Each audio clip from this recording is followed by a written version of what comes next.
Oscar Sudi, a few hours ago as I speak, has dropped a political bombshell I want us to have a look at, for it's going to inform the basis of our analysis right now. But as usual, before we have a look at Oscar's bombshell, let me say this. If you look at the political events in the past weeks and days, for lack of a better word, I won't be wrong to say Oscar Sudi is William Ruto's spokesperson. What Sudi has been saying has been coming true. So he might be in William Ruto's kitchen cabinet, Ruto's inner circle.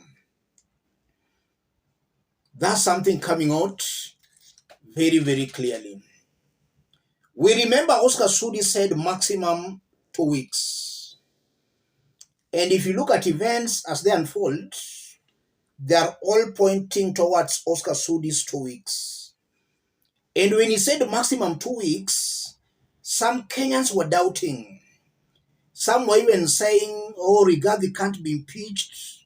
That's a plot between Ruto and Rigathi. Ruto and Rigathi are together. Kenyans were speculating, saying all sorts of things. But Oscar Sudi maintained maximum 2 weeks. And then he retweeted again and said, I repeat, maximum 2 weeks.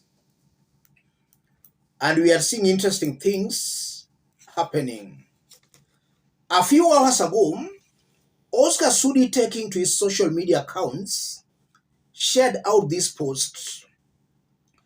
Oscar Kipchumba Sudi. There's no doubt Murima is at the core of this government. No one has an issue with the majority of leaders from the mountain, save for one ill-behaved character. Even his replacement will surely come from the mountain. Sure bet. Sudi is saying this is a sure bet. Regarding Gachagua's replacement will come from the mountain. I want us to dig deep into this for Kenyans to understand what's happening here. If you are watching us but you have not yet subscribed, subscribe, give the video a like. Let's proceed. Let's put those remarks into perspective. Oscar Sudi is talking of Rigathi's replacement. Even before we get into the replacement, that statement alone confirms Rigathi's impeachment is a done deal. Rigathi is going home.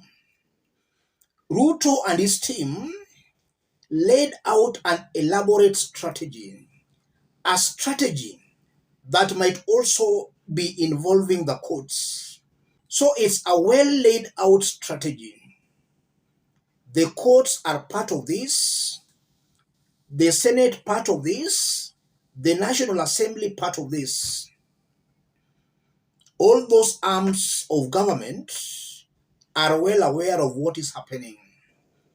So maybe even the courts might not save Rigathi at the end of the day. The courts are part and parcel of the plot. And that can be the reason why about 4 petitions filed by Rigathi Gachagua's allies stopping the impeachment were rejected by the courts. Rigathi should learn something from this. It's not business as usual. His impeachment has been planned and is being executed as per the plan. For him to be safe, he has no option but to resign. If he fails to resign, he will be impeached and he will be blocked from ever holding a public office or contesting for any elective seat. He should read the signs early enough. The courts are also part of this plot. The Senate is part of this plot. The National Assembly, part of this. So the remarks by Oscar Sudi just exposes that elaborate plan that has been laid out. And now, to the replacement. Kenyans have been speculating who will replace Rigathi. Some are saying Wanga, some are saying Kindiki, some are saying Ndindi Nyoro, some are saying Musalia Mudavadi. Oscar Sudi is narrowing it to the mountain. So forget about Mudavadi, forget about Wanga for now. 2027 is a different ballgame which I'll touch on. But for now, it appears the replacement will be from the mountain. And from the mountain, there are people being named Waiguru, Kithure Kindiki, Ndindi Nyoro. And some names are also coming up again. If you look at all these names being mentioned, chances are very high. Regarding Gachagua's replacement will be Professor Kithure Kindiki. Not Ndindi Nyoro, not Anne Waiguru, or any other person, but Professor Kithure Kindiki.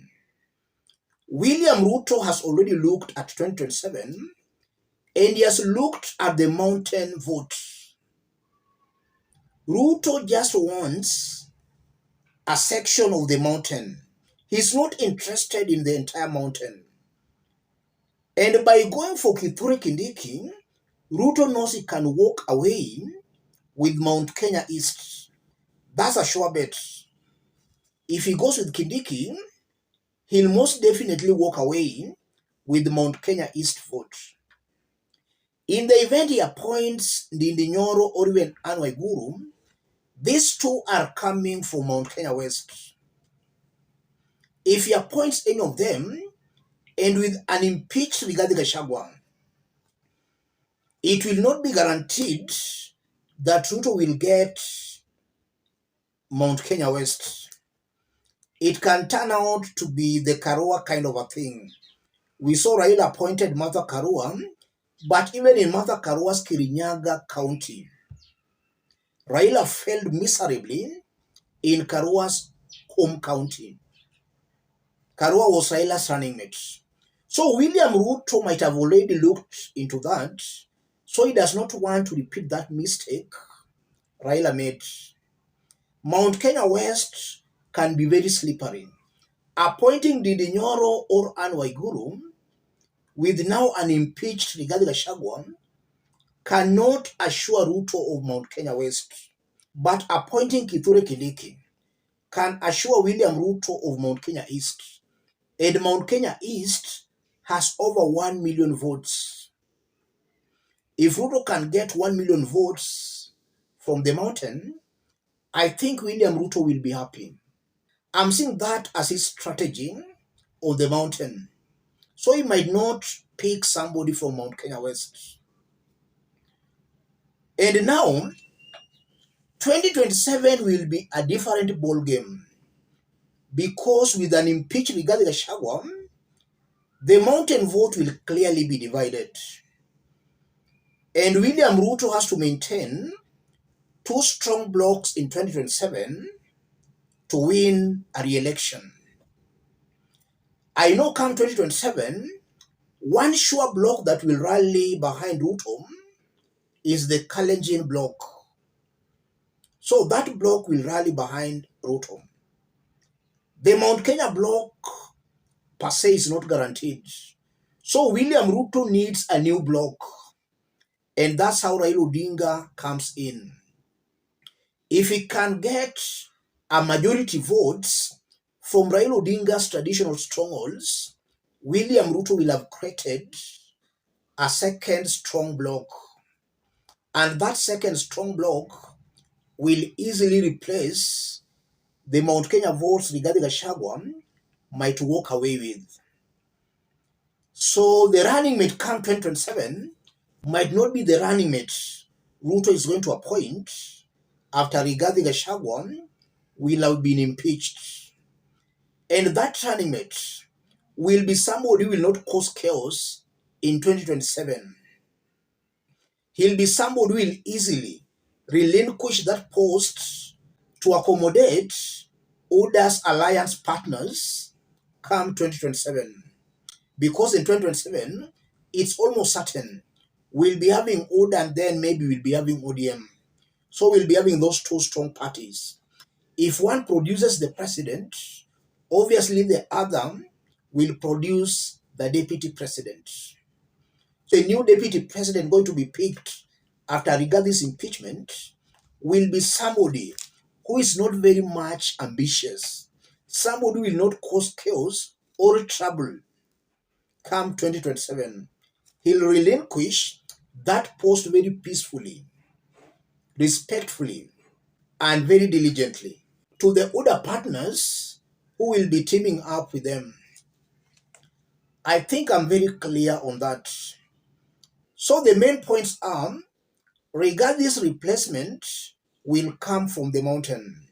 And from where I sit that replacement as Kithure Kindiki.